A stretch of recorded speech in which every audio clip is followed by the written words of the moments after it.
Governor Kay Ivey also signed a bill into law that is similar to Tennessee's school voucher program. It will allow students to attend any school regardless of district. It provides a $7,000 scholarship for those who need it. It will be funded by a refundable income tax credit. The governor hopes to help strengthen the quality of education in Alabama. Hey folks, Dale Jackson here for Yellowhammer Now. Let's talk about school choice. Yes, it's already a law, and yes, it's sweeping the nation, and yes, it's working for a lot of families.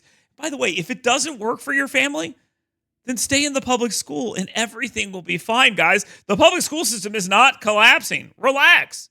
The people sending their children to private school, even if they're coming from another private school or they were already sending their children to private school, as I was, if they're receiving money from the Choose Act, remember, chances are they've paid far more taxes than most other people, so you should really stop complaining about them getting some of their money back in order to educate their children. Stop whining about that. It is incredibly lame, but what else are you going to do? Look at AL.com and the godless heathens in the American media, how they continue to cover this story.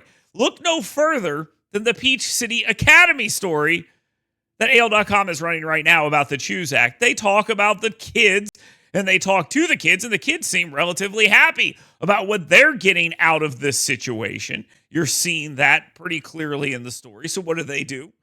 They go to out-of-state sources, bring in some professor from North Georgia who studies school choice, who's complaining about the lack of oversight, the lack of regulation, and the draining of the resources from the public school system.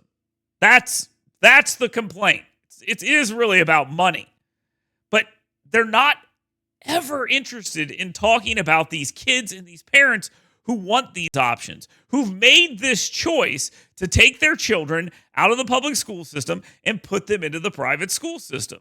Not all of them, some of them. And the ones that made that choice did so for various reasons. The article complains, it tries to tell a story, but it's actually complaining about the religious focus of the school. And again, they go into the lack of regulations again and complain about that, but they fail to understand why these schools exist. The school systems have had a monopoly on education and tax dollars forever, and they have failed. They have failed repeatedly over and over and over and over again. And any time somebody stood up and said, hey, should you guys be doing this? Whether it's transing kids, showing porn to students, or praising the murder of a conservative activist, the response is always the same from the school system. Hey, we're in charge of your kids, not you. Shut your mouths. We'll tell them what they're supposed to know because that's what public educators do. There are kids now. Well, the American people and Alabama voters have said, no, they're not.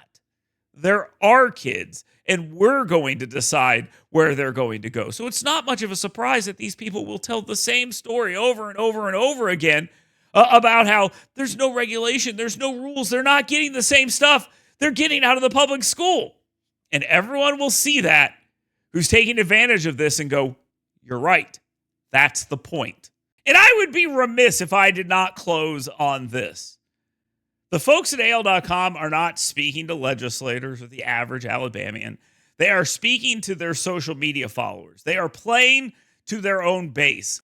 Look at what is on their own Facebook page. I would love to see where these children are in 10 years. I guarantee you these children are going to be fine. The children at the Peach City Academy are going to be absolutely fine because their parents are heavily involved. Now do the Islamic Academy of Alabama, please. Who would have a problem with that? It seems like a little bit of racism and Islamophobia on your part, but sure, go off, John Reed Jameson. And then will it pay the tuition at the Satanic Academy? Sure. I don't see why not. If a parent wants to send their kid to the Satanic Academy, I think the state of Alabama should pay that because it's going to show you what a bad parent that person is and how that person is going to be set up for failure. And I think that's a good case study. So yeah, let's have more of that. If you've got a real argument, make it. If your entire argument is, hey, these people are religious and their parents are super involved, you're going to lose every single time because you deserve to.